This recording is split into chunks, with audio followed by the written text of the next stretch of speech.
Pentingnya kebangkitan Kristus buat iman Kristen itu apa? Ada 3 hal yang menjadi kepentingan dari kebangkitan Kristus. Yang pertama, kebangkitan Kristus itu menentukan validitas iman Kristen. Kalau Yesus tidak bangkit, iman Kristen sia-sia.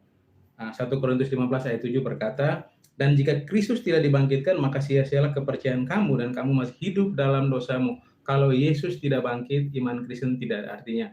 Kalau Yesus tidak bangkit, pengejaran Kristen tidak berarti apa-apa. Kalau Yesus tidak pernah bangkit, rencana Tuhan tidak pernah berarti apa-apa buat orang percaya. Ketika Yesus bangkit, itu menentukan validitas iman Kristen, bahwa iman Kristen benar. Bukan cuma menentukan bahwa iman Kristen benar, dengan bangkit yang Yesus membuktikan bahwa dia benar-benar Allah. Dia benar-benar manusia sejati ketika dia merendahkan diri sampai mati di kayu salib. Tapi dengan kebangkitan Kristus, itu menunjukkan keilahiannya yang tidak terbatas, yang sempurna, yang sanggup mengalahkan maut. Dengan Yesus bangkit menjadi yang pertama, maka ada kebangkitan bagi orang yang percaya kepada dia. Itu yang pertama. Yang kedua, apa makna kebangkitan, apa pentingnya kebangkitan Kristus bagi orang percaya, bagi gereja? Kebangkitan Kristus penting bagi, itu esensial bagi rencana Allah. Kebangkitan Kristus esensial bagi rencana Allah. Waktu sebelum Yesus akhirnya mati, dia bangkit, sebelumnya dia sudah pernah berjanji kepada murid-murid dalam Yohanes pasal 15, 16, 17, kalau aku pergi, aku akan mengutus Roh Kudus kepada kamu. Nah, Roh Kudus datang, itu rencana Allah yang besar dilakukan.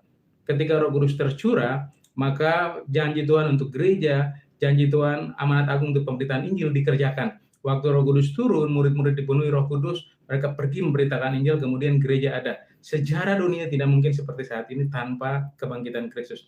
Karena dengan bangkitnya Kristus dan kemudian naik ke surga, dia mencurahkan Roh Kudus, banyak hal dikerjakan. Mujizat, penyertaan, pemeliharaan hari ini kita ada di sini semua karena kebangkitan Kristus.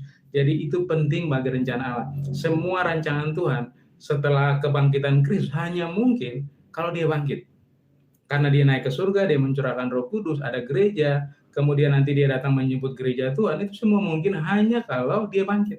Jadi kebangkitan Kristus penting bagi rencana Tuhan.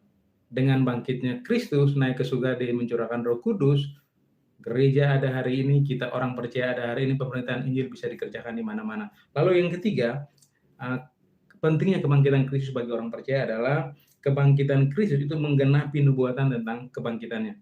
Sebelum kebangkitan Kristus, baik di perjanjian lama maupun di perjanjian baru, sudah ada nubuatan tentang itu. Salah satu contoh di PL misalnya dalam Mazmur 16 ayat 10. Dijelaskan tentang kebangkitan. Lalu di kitab-kitab Injil, Yesus selalu menjelaskan tentang dia akan mati dan bangkit pada hari ketiga. Dia mati, bangkit pada hari ketiga. Jadi dengan bangkitnya dia itu menggenapi nubuatan tentang kebangkitan Kristus.